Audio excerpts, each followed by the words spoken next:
First of all, hi, how are you? Good to see you. It's wonderful to see you as well. Thank you for joining me on this sort of little down the memory lane walk through an um, unbelievable tenure that you had 25 years with the Cabrillo Festival, where you defined so much of what this festival is and it has become. And I'm, of course, personally grateful for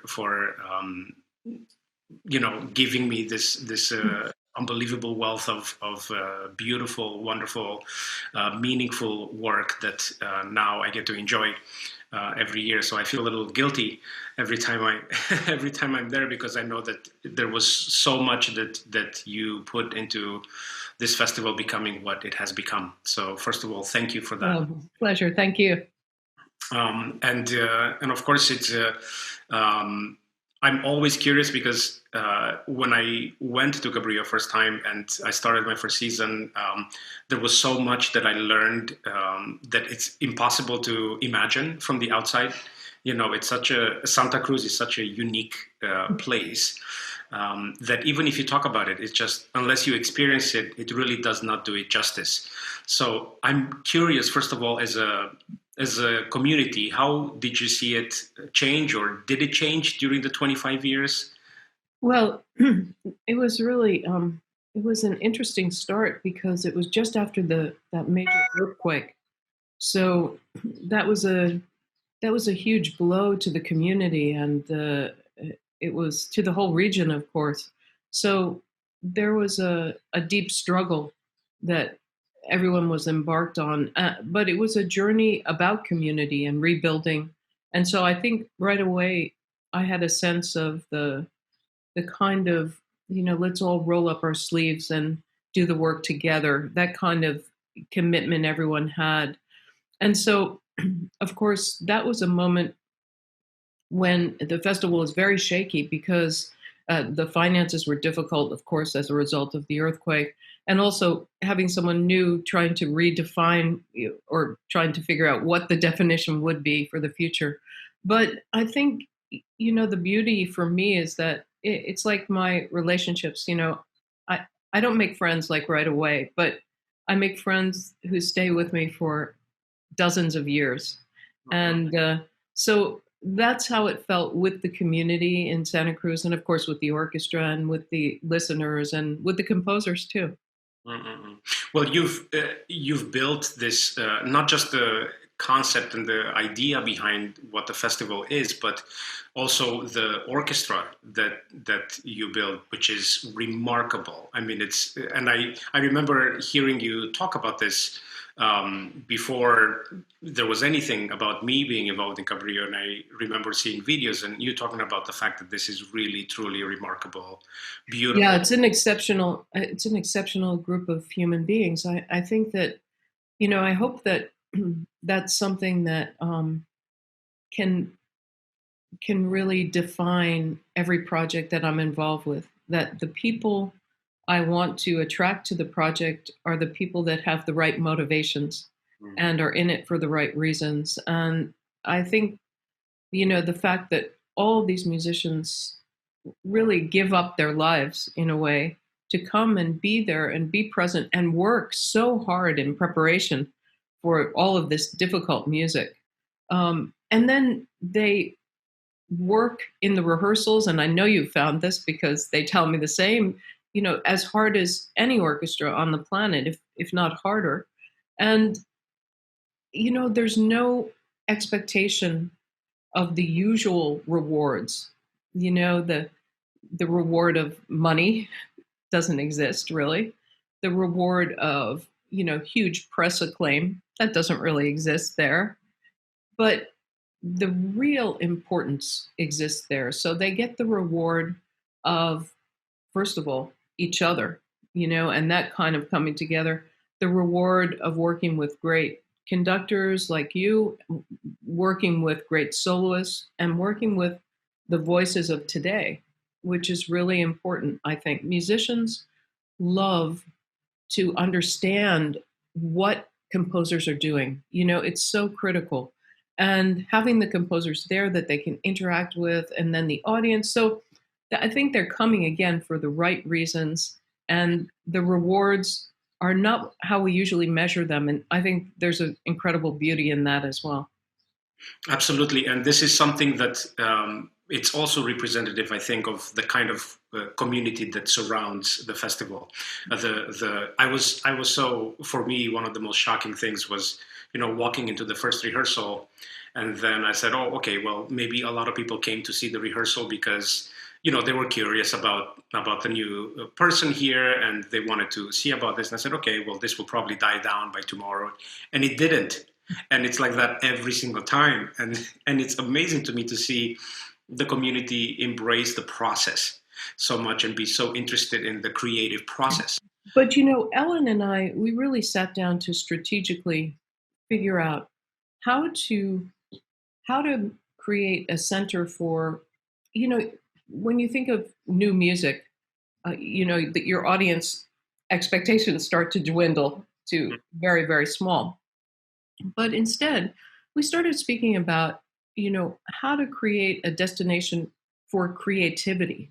Mm-hmm. So it's not just about contemporary music, but it's the idea of the creative human spirit and how we can tap into that and continue that. And I think that has been so compelling, especially for open-minded people who like to challenge themselves and think outside the box. And that's how I view the community there in Santa Cruz. And see, as we're talking about it, I'm thinking, why did I ever leave? But, it's also from my perspective, it's so important also to have new ideas and new avenues and to always be challenging the community, the orchestra in new ways, which is what your leadership will do. Well, and from the very beginning, this is one thing that I've always said, and it's so true, and I see this. And I think I wrote you a message about this, but now that I can tell you directly as well, I was so grateful because it was a very, very difficult thing to imagine, being able to take over after 25 years of a very, very successful tenure. And what I really appreciated that it became very obvious to me is that you at every turn made the festival about the right things. So you didn't try to make it this is about me and what. No, it had the focus that put the priorities in the right place. And this was a huge lesson for me, as this was my first music director position. Mm-hmm. And it was an incredible lesson for me to be able to see and to say, okay, this is how you navigate a 25-year successful tenure at a festival, which then after the departure, it remains with the right priorities and standards in place. So thank you for that. This is no, it's I appreciate you saying that too. I do think that I can't minimize the fact that I had such an excellent team of people, small but mighty. Let's put it that way. And I think also having the incredible generosity of the musicians, that they come with the right attitude and they come prepared and they can't wait. And, nothing pleased me more than getting all those emails. Are you sure Rouse means 176 to the quarter? I loved it. Is that a B flat? Months before. And, this kind of joy was absolutely wonderful. And I really do miss it a lot. Yeah, well, we will find a way for you to come back and be with us again. And at least for now, this is a small little portion. No, I think this is great that you're doing this also, because this is when you only are able to gather for 2 weeks a year, and then that's taken away from you. I had one summer where I broke my wrist, and so I had to suddenly change everything. And it really felt like just a terrible withdrawal. So I imagine that all of the listeners and musicians are all feeling that kind of withdrawal from the Cabrillo Festival right now. Yeah, yeah, I will experience it. We will experience it. As every day goes by. Right as August approaches. Yeah. That's right. Yeah. So we'll see.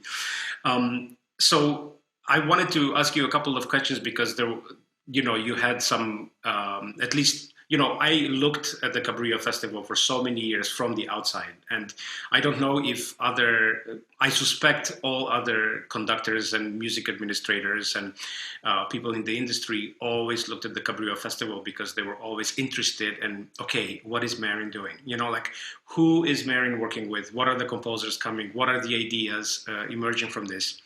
And one thing that we were going to do this season that was a special tribute. It was to Chris Rouse. And I know that he was very good friends with you, and you've performed a lot of his music and premiered a lot of his music. I only met him very briefly, two times actually. Once in Aspen when I was a student, and once in Philadelphia. While one of his pieces was premiered, and then I premiered a piece of his, a bassoon concerto, but he could not travel to come see the performance with the St. Louis Symphony. So we just exchanged emails and conversations this way. So I didn't have such a close relationship with him, but we were going to perform his final symphony that he wrote, his Sixth Symphony. And this, having looked at the piece, it's such a beautiful personal piece, and I know that all of his music was. I remember him telling us in Aspen, he said, "Look, if you play faster and louder, you're probably on the right path to performing my music." But the Sixth Symphony is quite different from this. It's very introspective, and he wears his heart on his sleeve a little bit in this piece. And so I was wondering if you can talk a little bit about him, because I know he was also very important to the community, having been there several times. Yes, I miss him terribly too. It was so serendipitous because when I met Chris, of course, Baltimore wasn't even something on my radar. But Chris was born and raised in Baltimore. And so we ended up, in the end, living about 2 miles apart.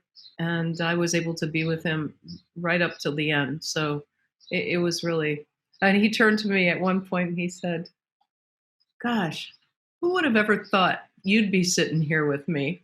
It was great. And I would go over and just talk to him. I did a recording, a cycle of the Prokofiev symphonies, and those are quite gnarly and difficult access. And so I would run over to his house with a score and sit down, let me talk to you about this. And he just loved talking about music. And right before he died, he had a huge autograph collection, composers' autographs, huge, enormous, maybe the largest collection by a private individual. And so he knew how much I love Brahms. And so I have sitting on my shelf the autograph of Brahms that he gave to me. So, for me, he was a great composer, but really just a wonderful friend. And it's almost hard for me to remember back to, I don't know if it was my first year or second year, maybe second year, when we did his trombone concerto. And that was, if you want something tricky to conduct, wow, really, really tough. And I hadn't met him yet. So that was my first encounter with Chris. And how, I'm sure you have the same experience, that you get to know a piece, you look at the score and you start, even if you try not to, you start to develop a picture of the composer, don't you? You think, it's got to be tall with long blonde hair, or, whatever it is, curly hair. And then he showed up and he just seemed like such a regular guy, just a normal guy, liked McDonald's, goes to Disneyland. This was not what I expected at all. And I love that juxtaposition with him of the highbrow and the lowbrow. But you could speak to him about any piece of music. He knew so much. Unbelievable. He knew all these composers I'd never heard of, introduced me to hundreds, thousands of pieces. From from the time of Beethoven. We're not even talking about contemporary music.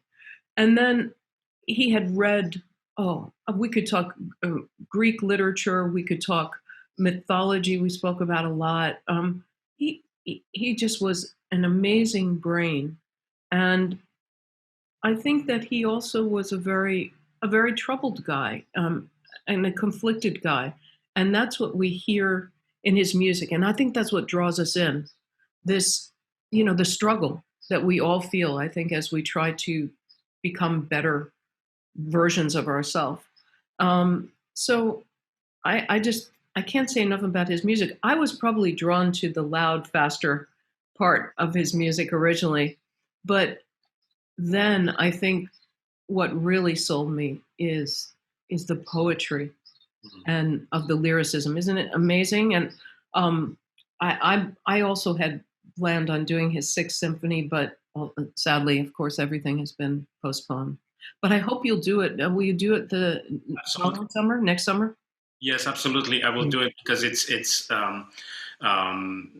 he was such an important person to the community as well, and it's also such a beautiful piece. Really, really, what a beautiful piece. And for us, Cristi, for us to be able to take these pieces around the world, it's a real privilege. I find I opened my new position in Vienna with his piece Rapture. And it was something I could feel so passionately about, and the musicians loved it, and the audience, really ate it up. So it's just a great pleasure. But I have to say that unless you decide to try to match me or beat me, I still hold the record of being the only conductor to do an all Rouse program. Oh, wow. And I think it was at Cabrillo. It must have been at Cabrillo, right? Where else could it be? Okay, well, that's a challenge. I will. There's your challenge. You have to do a Rouse marathon. That's the idea. Hey, I can see that happening, actually. Yeah, but 176, it gets really tiresome. Yeah, I was so tickled and proud, even though I had not much to do with it, but I was just looking at the opening season schedule for Alan's season in Hamburg, and I was so tickled that on his opening concert there, it's a piece that we co-commissioned in my first season with Grand Tetons Music Festival, a piece by Sean Shepard, and I was so happy. And you must have had this happen so many times over the years, but this was the first piece that we co-commissioned. We performed it in Cabrillo as well, and then I took it several other places. We performed it, and then someone else programmed it. Mm-hmm. And for me, this was like, wow! Like I felt like someone gave me a gift, because it's like they give a job to your child. That's right. Yeah, it's like, okay, that couldn't get much better. Oh no, I think that's great. And Sean's such a wonderful composer. What I found also over the years, and I'm sure you'll run into this, is that the musicians become huge advocates for the pieces that they adore and take those back to their orchestras as well. Yeah, and this happened actually in the first season. We commissioned the piece that's from Karim Alzand, The Prisoner, which was this very political piece about a prisoner from Guantanamo Bay, Adnan Latif, who wrote this letter after being found innocent for 10 years imprisoned, and then tragically committed suicide after the writing of this letter. But Sam, in viola, he said, I love this piece. It's so wonderful. So he took it and then he proposed it, and it got performed in Minnesota because he took it. So it was so wonderful and you're right, musicians actually have a lot of influence. I feel, and I know that you're open to this as well, but when a musician in my orchestra comes to me and says, I heard this piece that it's really fantastic, you have to listen to this. I will listen to this a lot more than if I just try to do research on my own. And so many times, you cannot discover everything. Yeah, it's true. It's true. Yeah. Well, another composer that I was very sort of starstruck meeting for the first time but ended up being so open and kind to me as well, and then I performed quite a bit of his music, is John Corigliano, who I know you've performed and you go way back. And I have to say, on a very fun, happy day, if I'm going for a jog, my go-to recording is actually the Red Violin Concerto. and I go and I listen to this, and it's still so beautiful. And I talked to Jeremy Rothman, who I think was at the time working. Yes, he was with me in Baltimore. Yeah. So he told me the stress that was associated with getting everything in the can, right, for the recording. I was not the one stressed. I was okay. I had a couple stressed out artists, so yeah. But it's such a beautiful recording, and it really is. I mean, I think it captures also how unique and I would listen to John's music and I would say, wow, this is so, and then I would open the score and I would think, wow, I would have never imagined that this is how he wrote it on paper.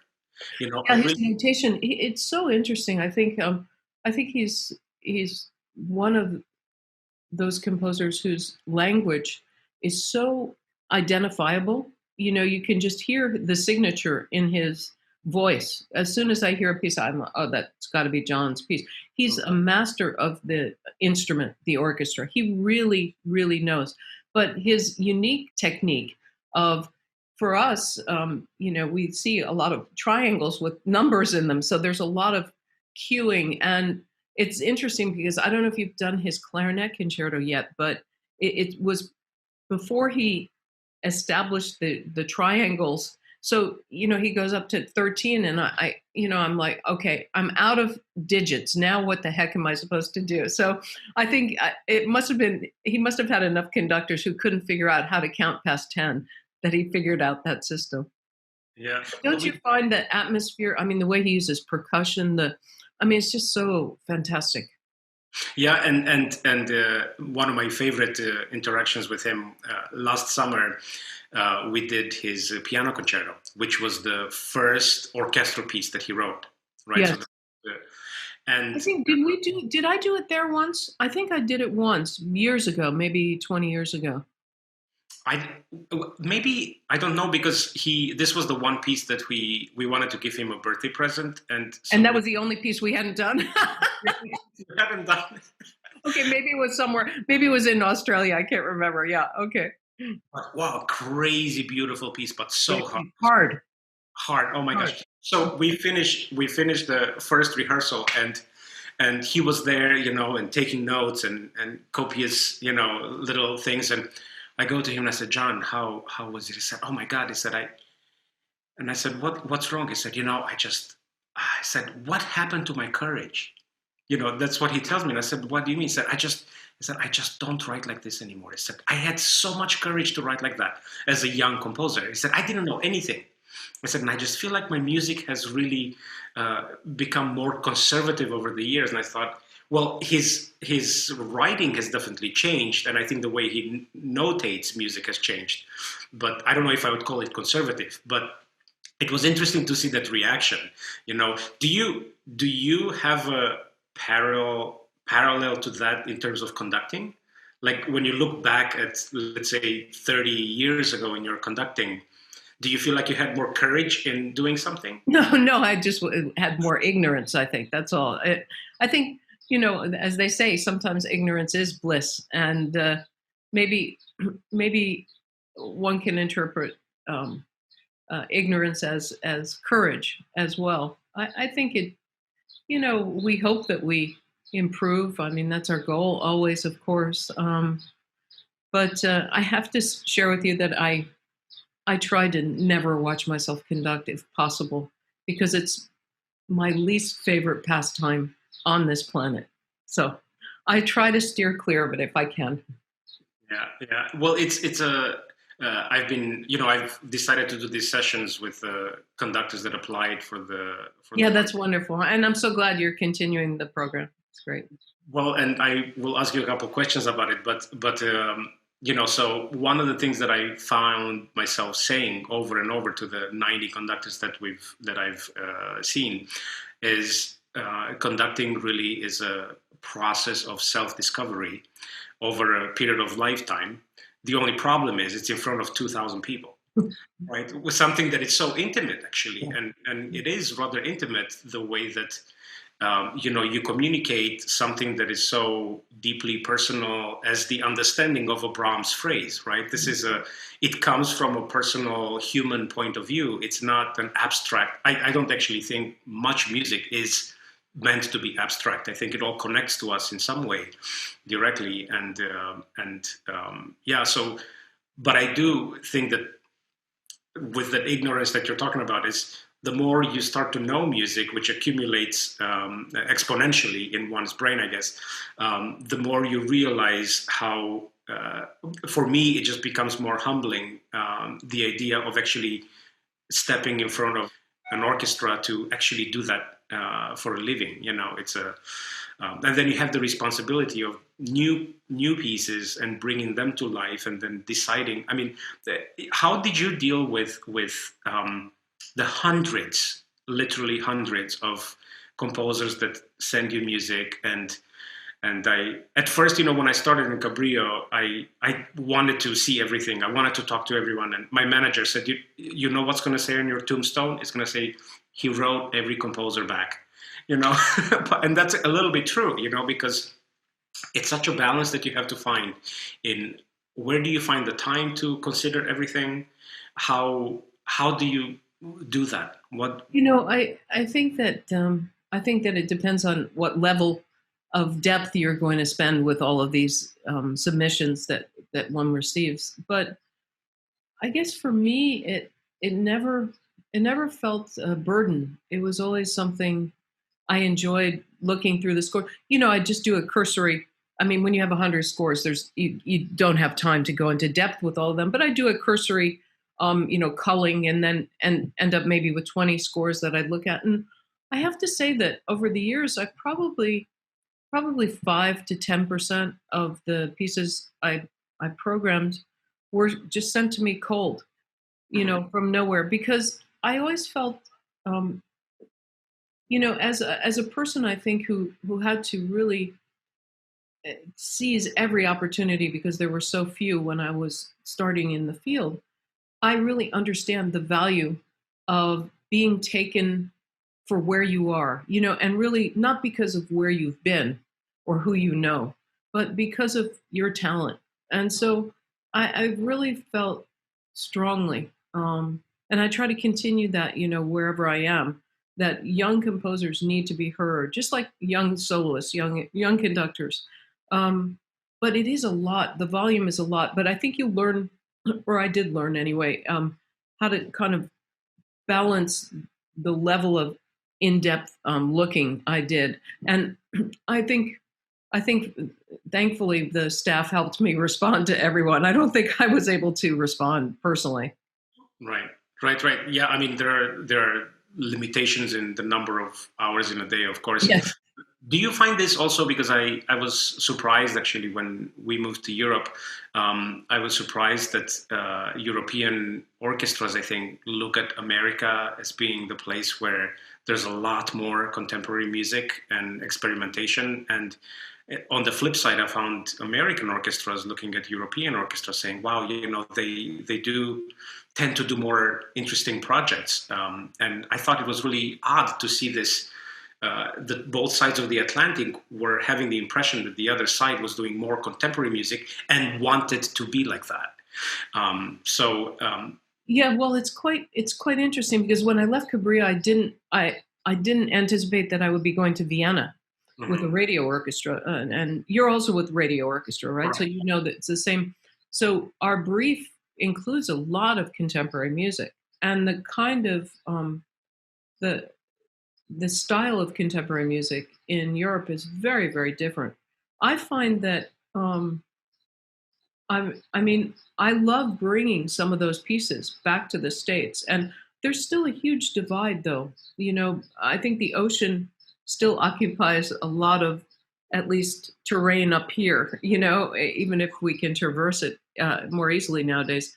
And I find that I'm not sure it's a prejudice, but there's there's a bit of a sense that American contemporary music is too accessible on the part of the Europeans, and there's a bit of a, I think, impression also on the part of Americans that the European contemporary music is a bit too obtuse. So I think it's important that we, as champions and advocates, try to bridge that divide and bring those into perspective and bring the composers from Europe to the States and vice versa. So I've really worked hard, even though I'm only in my first year, to create some kind of receptivity in Vienna for American music, especially. Yeah, I think I agree with you. I think it's very important to show people that actually not every composer, not every American composer writes exactly the same thing and in the same way, because I find the field so varied and so wide that you can really explore and find diverse voices and unique points of view. So can I come back to this to the conducting workshop actually? Sure, yeah. Because I was also so surprised when of course I started looking at the conducting workshop and to notice the unbelievable amount of students that were applying for this workshop, and the fact that there are so many conducting students, or not conducting students, but people that want to become conducting students, that are looking at opportunities to work, especially in a festival that focuses on contemporary music. And I know that you set it up this way, and then it became something that the community was really starting to embrace. And now I have so many people that we have so many people that are coming to the masterclass, the open masterclass, and they're all fascinated by what's happening with the conductors and what they do. And it's a wonderful opportunity. Plus, I know that you teach so much in all other areas where you are. So how does one teach conducting? Actually, that's. But I think you really articulated it well. That it's conducting is. I think you said it's a process of self-discovery. But I would say I'm saying the same thing as you are saying, which is that I think it's really a metaphor for who we are as people. And I think as a teacher, or maybe mentor is a better coach. I'm not sure conducting can actually be taught, but perhaps it can be coached, and one can act as a mentor. I think that it's about trying to unlock the individual to become the best version of themselves, and give them permission to engage with the music in a profound way, and without shyness and without reserve. So I try to take each student, each young conductor, exactly where he or she is, and look at the person and say, okay, this is great. This is what, and here I see these wonderful strengths. Can you build on those? And maybe you can look at this. So I think it's more a matter of coaching, don't you? It's hard to, and we wouldn't want robots. Right. That's the beauty about conducting, is that every conductor looks entirely different, depending on their physique and their language, their gestures. I remember Bernstein used to always say to me, look, don't imitate me. Oh, but do it like this. I think that's really kind of captures it for me. Yeah. I had a violin teacher who was fascinating, Sergio Luca. And I know Sergio. Fascinating this way, because I never finished a piece with him. I studied with him for 3 years. I did a master's degree, and I remember, like, we would start a piece, and then I would come to the next lesson and I would play, and then he would say, okay, you need to do this again, and you need to do this again. So I would come to the next lesson, and then it was far from perfect, you know. And he said, okay, I feel like you understood the concept I was trying to teach you. Now it's your responsibility to take it further if you would like to. And that was it. I was not allowed to bring the piece again in a lesson. Wow. And it was fascinating because I feel this is exactly what you're saying about conducting. You know, you can in some way present the possibilities that one has, but it is really who they are that then make that next step. Definitely, and I think that's really that was really interesting what you were saying. I think that the young conductors who really sort of get my brain on fire and I get it really excited about are the ones that actually then take everything we give them and work it in and transform it and take the piece to the next level. So I think that's what Serge was doing, you know, in terms of your violin playing. It's a fascinating thought. I'm going to think about it more. Yeah, because it ends up, what do you do with it your own that defines, I guess. Yeah, but that's the key with conducting, isn't it? Even more so with than with an instrument. I mean, an individual instrument. Yeah. Yeah, definitely. So, of course, I think it's amazing just like reading through your bio or glancing through a little bit, knowing what you've done and everything. It's amazing because, and what is amazing about it is that at every point I feel like, you've done, this was the first time that a woman conductor did this, or this, it was unbelievable, right? And that, and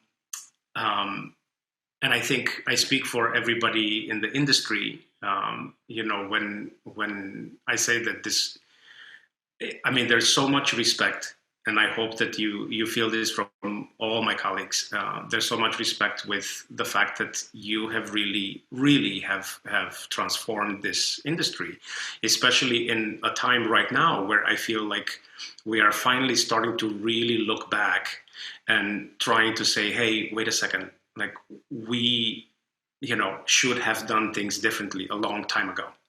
And I just wanted to get your take on especially what's happening right now in terms of how do we go even further and address the diversity of what's necessary even further, and what are some of, because you've always been the trailblazer, right? And what you've done, and how are you thinking about the next challenge? I think this is an important moment, certainly a crossroads for so many of us, to really rethink how we've done things. We're not a fantastic group of people to look at how we can innovate what we do. We like to do everything. We've got the subscription, and then we do this and this. We've always done it this way. That's how we're doing it. I'm a person that likes to say, well, why are we doing it that way still? I'm a great believer that tradition is just the last bad idea.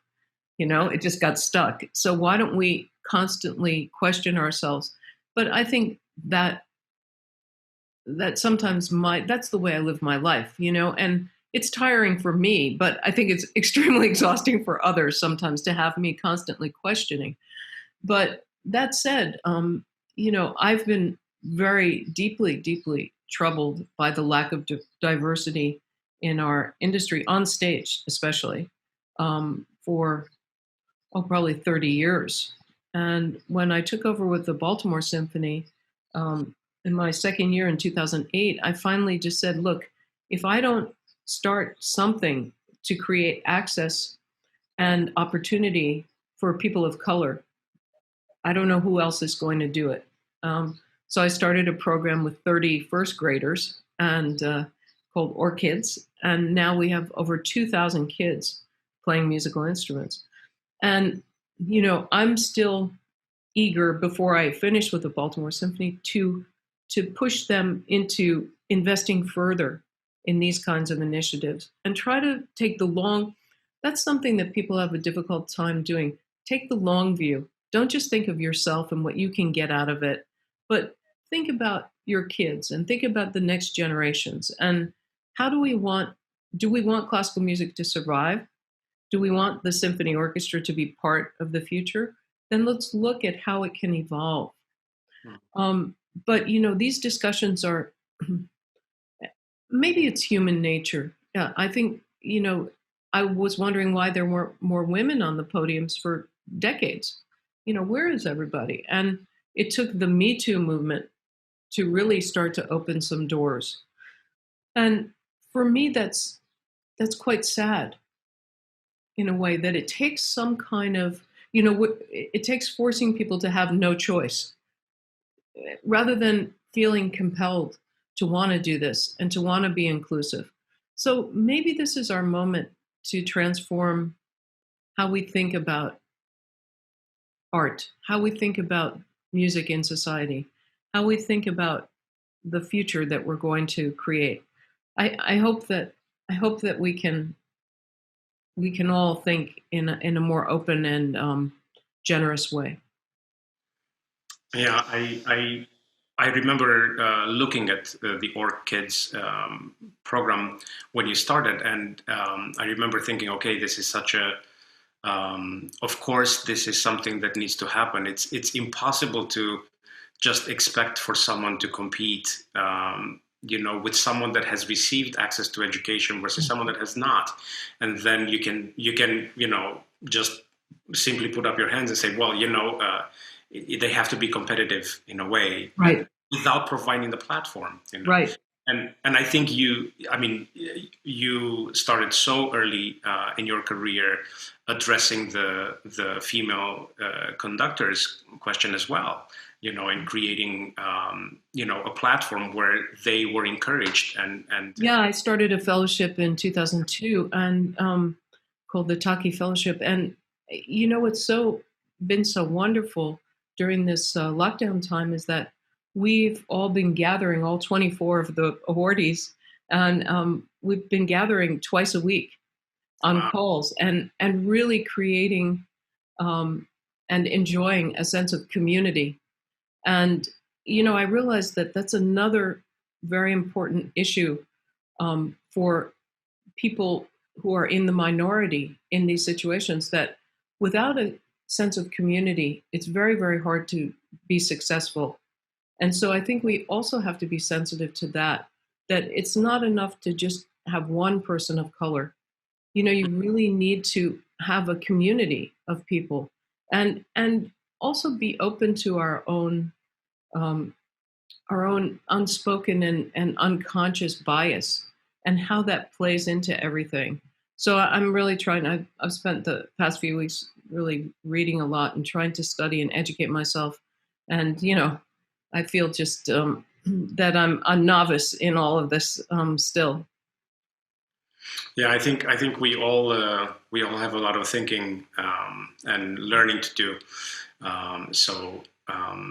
Yeah, I think we're all there with you and trying to find this. Well, I think first of all, thank you for taking the time to. Oh yeah, anytime, really. A little bit about this. I know that Cabrillo was made special by your tenure. I know that it has a special place in your heart. That matter. Now I share in that same. That's good. We're all right here together. Family, in the same family, in a way. So this, I think. But I'm so glad it's going so well, and that you're able to really make it your own. And I only wish it were a year long, and then we could share. 2 weeks is just not enough time. I know you probably have this conversation at the end of every festival, where it's like, really, is it just, can it be longer, Yeah, but then you look at how exhausted especially the staff, they run themselves ragged. So I think maybe it's not possible, but yeah, who knows? Maybe in the future. And I honestly did not even realize when I started my first season, I was like, there are so many things that are happening. I was like, how do you pack them in 2 weeks, where you have, like, I mean, the workshop by itself. Yeah, that would be enough. That would be enough. And then we start. Yeah, that's right. I wish everyone could go through Cabrillo to experience that. I do too. And that's what, I would say, if I miss the composers, I miss the community, but I really miss the orchestra. Yeah. But carry on. Keep up the great work. And you got my number, so you know where I am. Anytime. All right. Thank you so much, Marin. Appreciate it. Pleasure. Mwah. Bye. Bye-bye.